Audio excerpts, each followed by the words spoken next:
A few years ago, our little family went through what many families face in this fallen world. Our youngest son, Tanner Christian Lund, contracted cancer.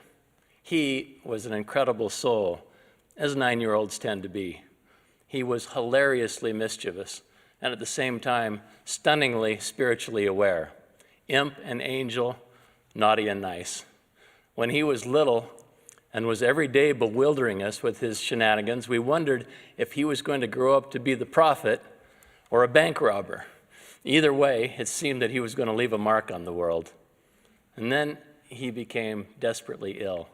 Over the next 3 years, modern medicine employed heroic measures, including 2 bone marrow transplants, where he contracted pneumonia, requiring him to spend 10 weeks unconscious on a ventilator.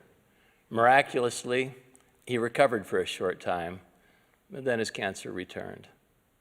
Shortly before he passed away, Tanner's disease had invaded his bones, and even with strong pain medications, still he hurt. He could barely get out of bed. One Sunday morning, his mom, Colleen, came into his room to check on him before the family left for church. She was surprised to see that he had somehow gotten himself dressed and was sitting on the edge of his bed, painfully struggling with a button to button his shirt. Colleen sat down by him.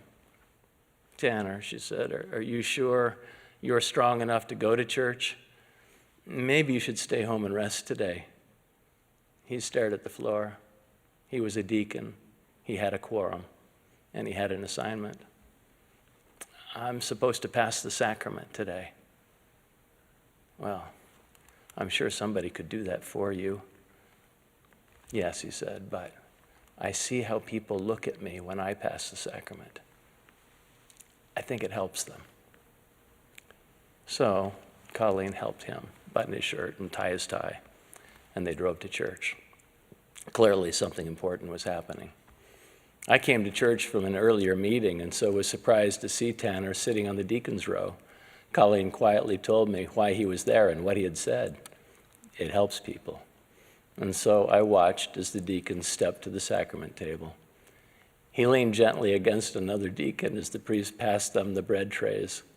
And then Tanner shuffled to his appointed place and took hold of the end of the pew to steady himself as he presented the sacrament.